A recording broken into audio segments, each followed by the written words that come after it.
Gloire à Dieu. Ouvrons nos Bibles dans le livre de Jean.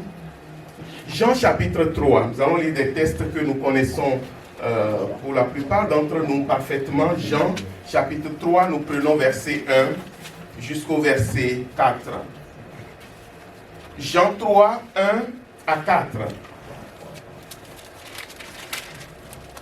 Mais il y eut un homme d'entre les pharisiens nommé Nicodème, un chef des Juifs, qui vint, lui, auprès de Jésus de nuit. Je ne sais pas, c'est quoi ce projet-là? Tu veux me voir, tu ne viens pas me voir le jour? Quand tout le monde dort, tu passes dans les pénombres et puis tu viens comme ça. En tout cas, il se cache pour venir voir Jésus. Il vient voir Jésus de nuit.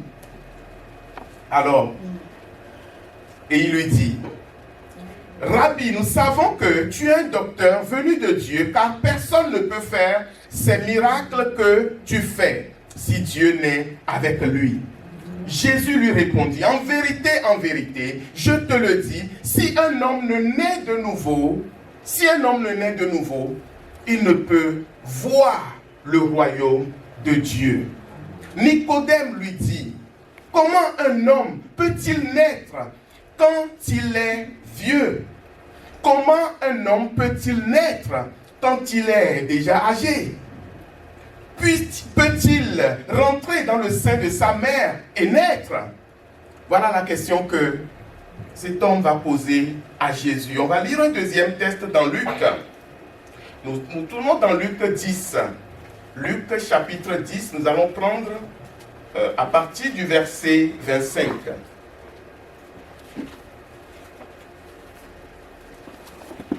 Nous allons mettre les deux textes face à face pour laisser Dieu nous parler. Luc 10, à partir du verset 25, dont nous lisons jusqu'au verset 29. Un docteur de la loi se leva et il dit à Jésus, pour l'éprouver, Maître, que dois-je faire pour hériter la vie éternelle? Jésus lui dit, qu'est-il écrit dans la loi? Qui lis-tu? Il répondit, tu aimeras le Seigneur ton Dieu de tout ton cœur, de toute ton âme, de toute ta force et de toute ta pensée, et ton prochain comme toi-même. Tu as bien répondu, lui dit Jésus, fais cela et tu vivras. Mais lui, voulant se justifier, nous on aime bien souligner dans nos Bibles, il voulait se justifier. Si c'est ta propre Bible, tu peux souligner. Il y a des gens qui te posent des questions, non pas parce qu'il a envie d'apprendre, mais il veut entendre quelque chose de ta bouche. Lui, la réponse que Jésus lui donne, lui, qu'est-ce qu'il fait? Il veut se justifier. S'il avait déjà lui-même, ses idées, il avait déjà lui-même ses pensées, n'est-ce pas? Il avait déjà lui-même son raisonnement en lui. Alors il va dire à Jésus, et qui est mon prochain? Amen. Pour se justifier, il va dire à Jésus, qui est mon prochain? Et ce matin, le thème de notre court message, c'est une réponse à l'appel de Dieu. Une réponse à l'appel de Dieu. Nous avons vu d'un côté Nicodème qui est un docteur de la loi et dans le deuxième texte un autre docteur. Nicodème vient voir Jésus, il dit que faut-il faire pour voir le royaume de Dieu? Les gens veulent voir le royaume de Dieu. Les gens veulent rentrer dans le royaume de Dieu. Les gens veulent hériter le royaume de Dieu. Et si nous sommes réellement chrétiens, chacun d'entre nous veut rentrer dans le royaume de Dieu. Amen. Chacun d'entre nous, si nous sommes sauvés en Christ, c'est pourquoi? C'est pour entrer dans le royaume de Dieu. J'espère que c'est ton cas. Amen. Donc, la chose la plus importante pour chaque enfant de Dieu, qu'il soit juif ou chrétien, c'est rentrer dans le royaume de Dieu. Et même les musulmans, ils espèrent qu'en faisant toutes sortes de bonnes actions, ils vont hériter le paradis. Donc, dans le cœur de l'être humain, il y a ce désir de l'éternité que Dieu a placé là. Il dit, qu'est-ce qu'il faut faire pour voir le royaume de Dieu? Alors Jésus va lui dire, mais c'est simple. Il suffit que tu naisses de nouveau. Parce que si tu ne nais pas de nouveau, tu ne peux pas voir ce royaume de Dieu. Alors Nicodème va dire, mais comment est-ce possible pour un homme aussi âgé que moi? Comment est-ce possible pour une femme aussi âgée que moi? Comment quelqu'un qui est déjà âgé peut-il encore naître de nouveau? Et le deuxième monsieur, lui aussi, c'est un docteur. Là, on n'a que des thésards, là, ici. Ça ne rigole pas. Ça vole très, très, très haut. C'est des enseignants. C'est des gens qui connaissent la parole. Ils maîtrisent la Torah au bout des doigts. Et c'est ces personnes qui viennent interroger Jésus. Et lui, quand il vient voir Jésus, Jésus lui dit, mais écoute, ami, c'est quoi? Quels sont lui, il dit, il veut hériter. Comment faire pour hériter? Comment faire pour hériter la vie éternelle? Comment hériter cette vie éternelle? Amen. Comment faire pour rentrer dans ce royaume de Dieu? Alors Jésus va lui dire, mais toi tu es docteur, dis-moi. Tu es docteur, toi tu sais, dis-moi. C'est pour ça que vous ne devez pas répondre aux gens. Chaque fois que quelqu'un vient vous te poser des questions, vous devez avoir du discernement. Si vous n'avez pas de discernement, vous allez commencer par parler. Quand il fallait se taire. Et Jésus avait le discernement, il dit à ce monsieur, toi tu es docteur. Explique-nous, nous on ne connaît pas trop. Dis-nous. Et les docteurs, ils ont toujours réponse à tout. Alors il prend la parole. Il dit, oh, il faut aimer Dieu de tout son cœur, de toute son âme. Et il accompagne, j'imagine, avec tous les gestuels. S'il était évangélique, il va dire, oh, il faut de toute son âme, de toute sa force. Et je crois qu'il doit faire une pause. Et Jésus doit lui dire, je pense qu'il doit peut-être manquer une... Oui. Et ton prochain comme toi-même. Je dis, voilà, vas-y. C'est exactement ça. Alors la Bible dit, lui voulant se justifier, il dit à Jésus, qui est mon prochain? Frères et sœurs, les gens ont un doctorat en théologie, un doctorat dans la religion juive. Très compliqué. Moi, j'ai vu plusieurs rabbins à Paris. Je suis rentré chez eux. Quand vous voyez leur bibliothèque, ça couvre tout ce mur. De là jusque là. C'est pas la blague. Ah oui? Ce n'est pas la blague. Mais ce monsieur ne connaît pas. Il dit qu'il ne sait pas qui est son prochain. Et nous devons être capables de mettre ce matin un lien entre naître de nouveau et connaître qui est son prochain. Parce que si tu ne nais pas de nouveau, tu ne peux pas savoir qui est ton prochain. Tu vas être à l'église et dire, Seigneur, je t'aime de tout mon cœur, je t'aime de toute ma force. Jésus, je suis prêt à tout pour toi. Mais tu ne sais pas qui est ton prochain. Et la Bible dit, verset 30. S'il y a quelqu'un qui veut, j'aime bien qu'on lise dans la salle, il y a un deuxième micro. Si quelqu'un veut m'aider, à partir du verset 30, pour lire la réponse. Parce que la Bible dit que ce monsieur, lui, voulait se justifier. Là, maintenant, Jésus le tient maintenant. Quelqu'un peut nous lire Luc 10. Le deuxième micro, il est où? Donnez à quelqu'un qui peut nous lire, qui veut nous faire la lecture. Ne soyez pas timide, voilà. Donne à notre soeur là-bas, au milieu. Merci. Amen. Nous sommes à l'église, donc il n'y a pas de timidité. Amen. Merci ma soeur Irène. Voilà, à partir du verset 30 jusqu'au verset 37. Luc 10, nous sommes au 30. Jésus reprit la parole et dit, un homme descendait de Jérusalem à Jéricho. Il tomba au milieu des brigands. Ils le dépouillèrent, le chargèrent de coups et s'en allèrent, le laissant à demi-mort. Un sacrificateur qui, par hasard, descendait par le même chemin, ayant vu cet homme, passa outre. Un lévite qui arriva aussi dans ce lieu, l'ayant vu, passa outre. Mais un Samaritain qui voyageait étant venu là, fut ému de compassion lorsqu'il le vit. Il s'approcha et banda ses plaies, lequel de ces trois semble avoir été le prochain de celui qui était tombé au milieu des brigands. C'est celui qui a exercé la miséricorde envers lui, répondit le docteur de la loi. Et Jésus lui dit, va et toi, fais de même. Amen. Amen. Amen. Amen. Ça, c'est un texte que même à l'école primaire, quand on lit aux enfants, je suis sûr qu'ils vont comprendre. Et c'est la réponse que Jésus a formulée à cet homme. Il dit, tu ne connais pas qui est ton prochain.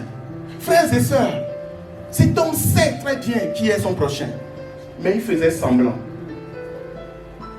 Cet homme sait très bien qui est son prochain. Mais il faisait semblant. La réponse que Jésus lui fait ici, Jésus lui dit, écoute docteur, parce que les Juifs ils aiment beaucoup les allégories, les proverbes, les histoires pour communiquer. Ça ressemble beaucoup à la tradition africaine aussi. On utilise des histoires pour transmettre des connaissances, des sagesses clés. Il dit, regarde, un homme voyageait de Jérusalem, il descendait à Jéricho. Et par malheur, il tombe entre les mains de brigands. Ils l'ont attrapé, ils l'ont volé, ils l'ont dépouillé, ils l'ont frappé et ils l'ont laissé pour mort. Et voici que sur ce chemin, il y avait un sacrificateur qui passait par là. Il y avait un homme de Dieu qui passait par là. Il y avait un apôtre qui traversait le même chemin. Avec son chauffeur devant. L'apôtre, il a vu, quand il a vu l'homme, il a juste détourné le regard. Il a dit à son chauffeur, fonce, nous sommes pressés. Nous sommes pressés parce qu'il y a des gens qui m'attendent. Au stade là-bas, je dois aller prêcher. Dépêche-toi. Alors il y avait un lévite qui aussi passait par le même chemin. Le lévite, il a vu le blessé. Mais le lévite, c'est lui qui doit arranger le stade pour ce grand événement. Lui aussi, il était en retard. Il dit, ah, c'est triste. Oh, quel malheur. Lui aussi, il détourne le regard. Et il fonce. Alors il va y avoir une troisième personne. Cette troisième personne, moi je vais l'appeler, c'est le français classique. C'est le français ordinaire. C'est monsieur, madame, tout le monde qui n'est pas à l'église ce matin. Et qui se dit, le 7 juillet, qu'est-ce qui va arriver à la France? Il a vu cet homme qui baignait dans son sang. Et la Bible dit que le Samaritain a soulevé ce malade, ce blessé. Il l'a mis sur sa monture et vous connaissez la suite. Il l'a amené à l'hôtel, il a demandé qu'on le soigne. D'abord, lui-même, il a commencé par le soigner. Il a commencé par nettoyer ses plaies, à y verser de l'huile, à bander ses plaies, à l'amener. Son programme a totalement changé. Il n'a pas dit non, j'allais en vacances à Nice. Donc cet homme qui est tombé là, il n'a qu'à appeler les pompiers, je suis pressé. Non, il s'est occupé de cette personne. Qu'est-ce que Jésus voulait dire à ce docteur au travers de cette histoire? Parce que le sujet ici, frères et sœurs, ce n'est pas le Samaritain. Le sujet ici, c'est le sacrificateur et le lévite. C'est l'état du cœur des croyants que Jésus voulait mettre à la lumière. Jésus voulait vraiment que nous puissions voir quel est l'état de notre cœur. Et ce matin, Dieu m'a envoyé, frères et sœurs, pour te demander quel est l'état de ton cœur par rapport à ton prochain. Le problème, il est très important. Alléluia. Mon frère disait, on n'est pas venu ici pour s'amuser. Je peux vous le garantir. Alléluia. On est vraiment là pour servir le Seigneur. Amen. Quel est l'état de notre cœur? Jésus voulait montrer vraiment que les religieux, les croyants, aujourd'hui je vais dire les gens qui sont à l'église, nous n'arrivons pas à savoir qui est notre prochain. Et cela commence par l'église entre nous. Nous ne savons pas. Non, frères et sœurs, nous sommes loin de savoir qui est notre prochain. Et si nous ne savons pas qui est notre prochain à l'église, comment pouvons-nous savoir qui est notre prochain dehors? Point d'interrogation. Jésus voulait montrer, frères et sœurs, que faire du bien à un homme, c'est quelque chose qui devrait être normal et naturel. Suivez-moi ce matin. On n'a pas besoin d'être spirituel, chrétien, évangélique, tout ce que vous voulez, pour aider son prochain. Jésus est en train de dire que les païens dehors savent qui sont leurs prochains. Les païens dehors aident leurs prochains. Vous pouvez les critiquer, vous pouvez les juger, vous pouvez dire tout ce que vous voulez. La parole de Dieu dit un Samaritain. Lui qui ne connaît pas la loi, lui il a reconnu qui est son prochain. Mais les religieux sont passés à côté. Alors, vous voyez que je disais que Nicodème, lui, Jésus lui dit qu'il faut que tu naisses de nouveau. Parce que notre problème, c'est que nous sommes à l'église, mais nous ne demandons pas à Dieu de nous donner un cœur nouveau. Et mon message ce matin, c'est que nous allons demander à Dieu, Seigneur, donne-moi un cœur nouveau. Donne-moi un cœur nouveau. Frères et sœurs, si Dieu ne te donne pas un cœur nouveau, tu peux dire tout ce que tu veux. Tu peux prêcher, tu peux prophétiser, tu peux chanter, tu peux aller à l'église tous les jours. Tu peux être à l'église, mais tu vas avoir un cœur mauvais. Tu peux être à l'église, mais tu vas avoir un cœur mauvais. Je vous ai dit que les temps sont courts. C'est l'esprit qui parle, c'est pas moi. Les temps sont courts. Nombreux sont tombés entre les mains des brigands autour de nous. Nombreux sont tombés entre les mains des brigands. Les gens se sont fait violenter. C'est un langage spirituel. Les gens se sont fait agresser verbalement. Parce que les paroles peuvent blesser des fois plus que les coups. Amen. Si quelqu'un dort, donne-lui juste un petit poussant. Juste un petit. Voilà. Amen. Parce que c'est important ce que je suis en train de dire. Alléluia. Cet homme est tombé entre les mains des brigands et il était dans son sang. Frères et sœurs, nombreux sont blessés. Nombreux sont dans leurs blessures. Nombreux ont reçu des coups. Nombreux sont tombés entre les mains des brigands.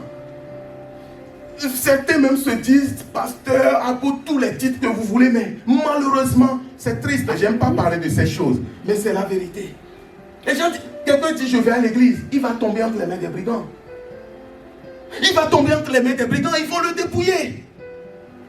Ils vont tomber entre des gens qui vont des brigands qui vont leur donner des coups. Tu es allé à la tête et à l'église, la tête bien faite, tu rentres, tu as une tête qui est cassée. Non, mais c'est scandaleux. Moi, je le dis clairement, il vaut mieux rester à la maison. Ah, vous dites pas amen. Non, écoutez, le royaume de Dieu, c'est un royaume d'amour. Ah, vous dites pas amen. Amen. Non, il faut qu'on arrête. Nous devons maintenant. Moi, c'est comme ça que moi je parle. Hein. Pour ceux qui ne me connaissent pas, je vous parle avec mon cœur. Vous savez, nos grands cultes, nos grands événements, nos grands rassemblements, nos chants jusqu'à pleurer, ça n'impressionne pas Dieu. Ce qui impressionne Dieu, c'est l'état de notre cœur. Et si nous voulons que notre pays soit touché, notre nation, la France, soit touchée, moi je pleure pour la France. Amen. Je pleure pour la France. Amen. Je pleure pour... Je ne suis pas venu ici pour faire une église. Frères et sœurs, non. Le pasteur, il veut faire, je vais me créer une église et puis on va être tel nombre de personnes et puis je vais être devant en train de lever les bras. Frères et sœurs, ce n'est pas ça ma vision. Hein. Ce n'est pas ça notre vision. Nous ne sommes pas venus ici pour rassembler quelques groupes de personnes et être contents. Non, bien aimé. La chose dépasse les herbiers. La chose dépasse les herbiers. La chose dépasse. La chose dépasse les herbiers. Entre-temps, nos cœurs sont restés les mêmes. Hier, nous les deux couples pastoraux, on a eu un échange, un partage. Et avant d'aller me coucher, j'ai béni le Seigneur. Et, la Bible dit que chacun parle à son frère avec vérité. Amen. Avec vérité. Frère, quel est ton prénom, s'il te plaît? Claude. Mais le frère Claude, dès que j'arrive à la maison, on va faire, ah chérie, tu es là? Oui. Ça a été l'intercession? Oh oui. Mais, le frère Claude, bon, vraiment, il m'agace. Il m'agace. Je ne comprends pas. D'ailleurs, hier, j'ai eu un songe. Ah, avec moi, vous allez avoir des problèmes avec les songes à gauche, à droite, là. Vous savez, le Saint-Esprit ne vient pas pour diviser l'église. Amen. Le Saint-Esprit ne vient pas pour mettre du désordre dans l'église.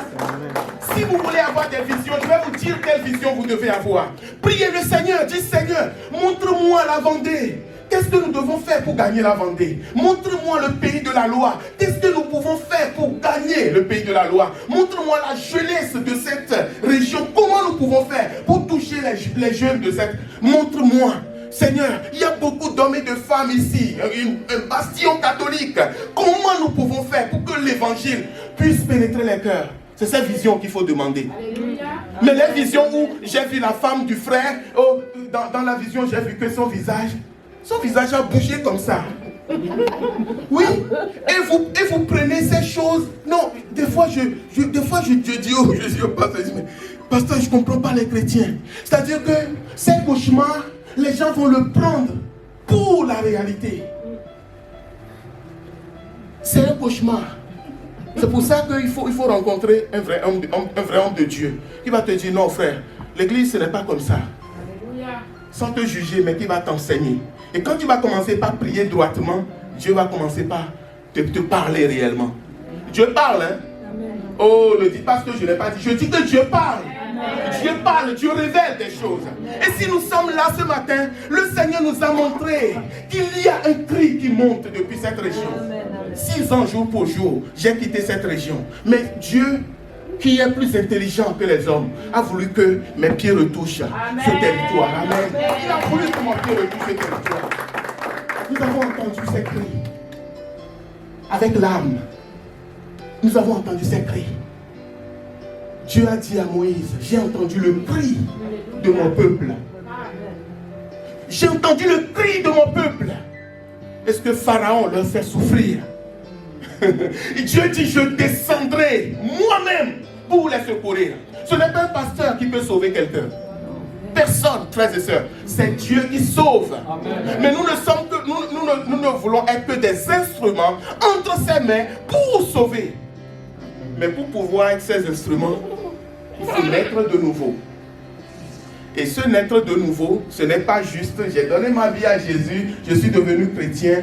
Oui, c'est bien. Il faut vraiment que nous demandons à Dieu de nous donner quoi? Un cœur nouveau. Un cœur qui peut aimer. Un cœur qui peut aimer. Amen. Parce que nombreux sont blessés sur la route. Nous devons aller les chercher. Frère, je vous dis, nous devons aller les chercher. Alors, ceux qui me voient sincèrement, nous on vit à Paris, en région parisienne. Pour venir ici, la route est longue. Mais pour prendre cette décision, pour dire, nous venons, allez bien. Même s'il faut venir en rampant, on va venir là. Même s'il faut venir en rampant, nous allons venir là. Alléluia. Mais Dieu m'a donné 2 signes, j'ai dit. 2 signes. Un frère nous a appelé. Il dit, pasteur, il faut venir vite. Pasteur, il faut venir. Je dis, il faut venir où? Quoi? Il dit, pasteur, les brebis. Pasteur, les brebis.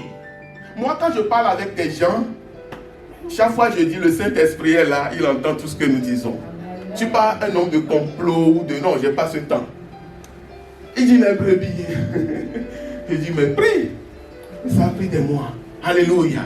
En arrivant, une sœur qu'on imagine, qu'on ne pensait même pas.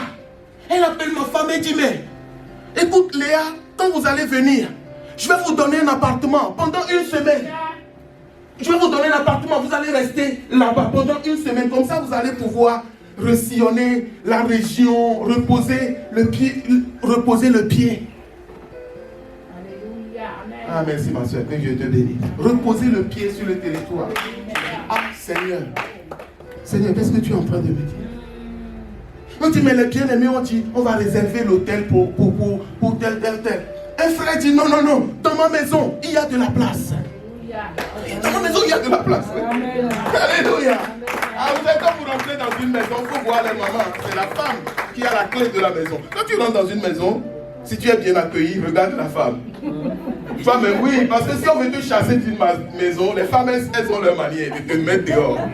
Toi-même, juste l'eau, tu vas boire, on va vouloir te servir un jus, tu vas dire non. C'est bon, c'est mauvais.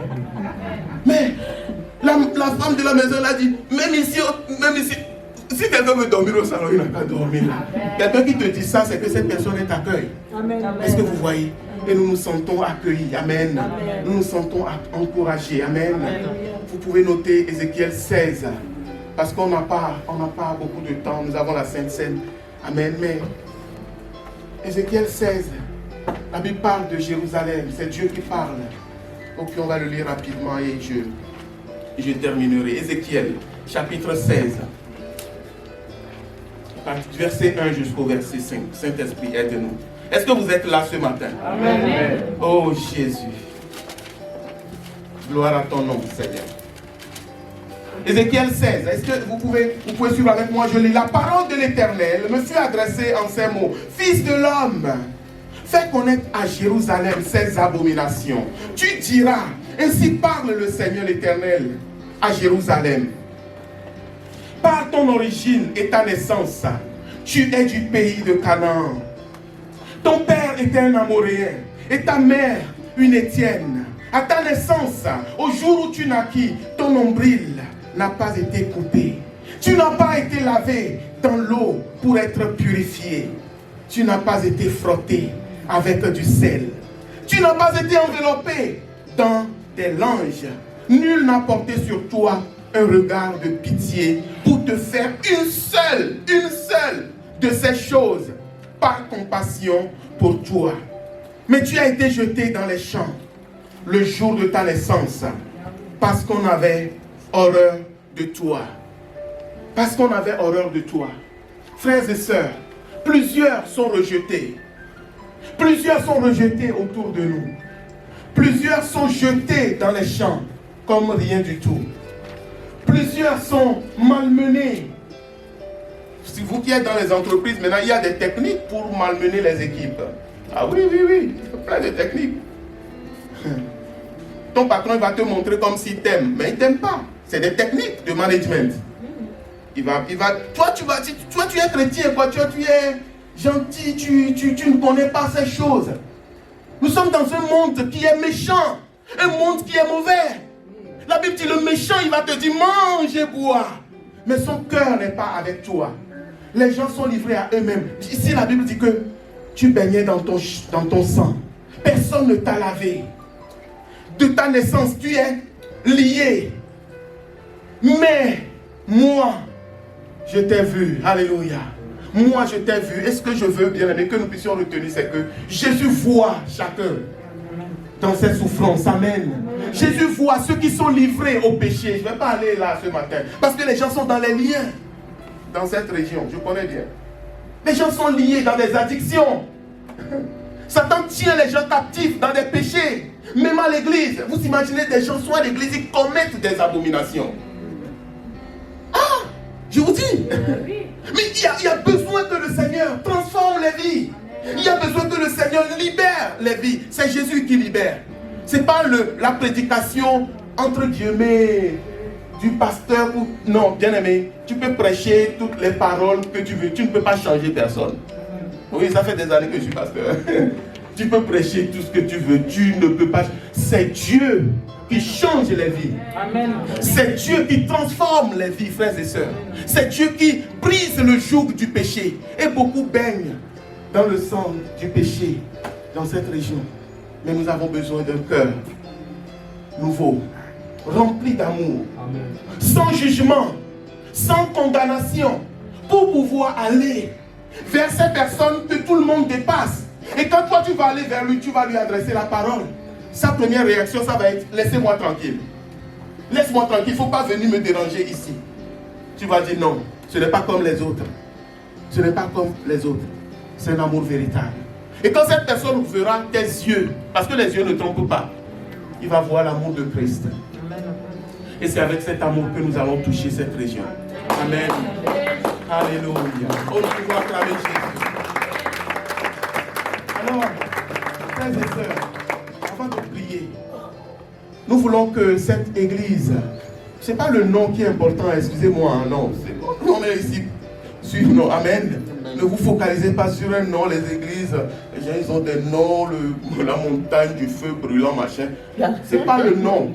Non, soyons sérieux. Nous sommes ici, nous voulons réellement servir Jésus. Amen. Amen. C'est ça qui est la plus importante. Et notre ministère, par sa venue dans ce département, veut être une réponse. Amen. Nous voulons être une réponse à ceux qui sont tombés entre les mains des brigands. Nous voulons être une une réponse à ceux qui baignent dans leur sang. Nous voulons être une réponse. Que Dieu nous donne un cœur nouveau. Et que le Seigneur aide chacun d'entre nous. La mission nous dépasse. Ce n'est pas ma petite personne. Que Dieu me garde. Ce n'est pas la personne de mon frère. Vous savez, lui, c'est un missionnaire. Je vous le dis maintenant. Amen. Parce qu'après, il va encore disparaître. Il ne faut pas venir me dire, mais pasteur Rémi, il est parti où? Amen. Mais notre désir, frères et sœurs, c'est équiper, former, amen, et envoyer. Équiper, former et envoyer. Si nous sommes 5, 10 hommes, 10 femmes, et nous prenons la chose à cœur, et nous laissons le Seigneur nous former, et chacun parle à son frère avec vérité, frères et sœurs, cette région elle est prenable. Je dis que cette région elle est prenable. Nous allons allumer des feux. On va allumer à Nantes, on allume là-bas, on allume là-bas. Le temps que Satan se réveille, c'est trop tard. Amen. Toute la région sera prise pour Jésus. Amen. Je vous dis que c'est possible. Amen. Je vous dis que c'est possible. Et je le crois de tout mon cœur. Je suis heureux d'être ici. C'est la vision que Dieu m'avait donnée. Quand j'étais venu ici il y a quelques années, j'étais formé des hommes, envoyé à de bonnes écoles bibliques. Ceux qui sont contre les écoles bibliques, je suis désolé, c'est important d'apprendre. C'est toujours un plus. Le Seigneur t'appelle, amen. Tu n'as pas besoin d'avoir un appel pastoral ou ministériel pour te former, non. Amen. C'est comme quand tu vas à l'école, tu apprends quand même quelque chose. Rassurez-moi, amen. Donc, tu vas apprendre des choses parce qu'il y a des règles, il y a des choses. Si tu n'apprends pas, c'est quand tu vas aller te casser la figure que toi-même. Parce que dans nos milieux, souvent, je terminerai là-dessus, les gens veulent juste se baser sur les dons spirituels. J'ai le don spirituel, je vais servir Jésus. Oh, les âmes, venez les âmes, quelque chose se passe là-bas. Non, c'est le désordre. Et ça cause beaucoup de dégâts. Après les mairies, les autorités, ça fait vraiment une image vraiment désastreuse. Et nous ne sommes pas dans ça. Nous voulons des gens qui veulent réellement servir Jésus, mais dans l'unité et dans l'ordre. Amen. Alors que Dieu vous bénisse. Levons-nous, nous allons prier. Levons-nous, nous allons prier ce matin. C'est la parole que Dieu a mis dans mon cœur pour nous ce matin. Vous l'aurez compris, le temps presse. Amen. Et chacun d'entre nous a quelque chose à faire pour le Seigneur. Amen. Chacun d'entre nous. Et l'église, c'est vous qui êtes ici, c'est vous qui êtes dans la région. Je bénis mes bien-aimés, tous ceux qui sont venus de loin. Je sais que plusieurs se sont déplacés pour venir adorer avec nous ce matin. Amen. Prions. Amen. Disons, Seigneur, donne-moi ce cœur. Un cœur nouveau. Amen. Pour pouvoir te servir. Pour reconnaître qui est mon prochain. Amen. Et je vais laisser la parole au pasteur René pour la suite. Prions le Seigneur, frères et sœurs.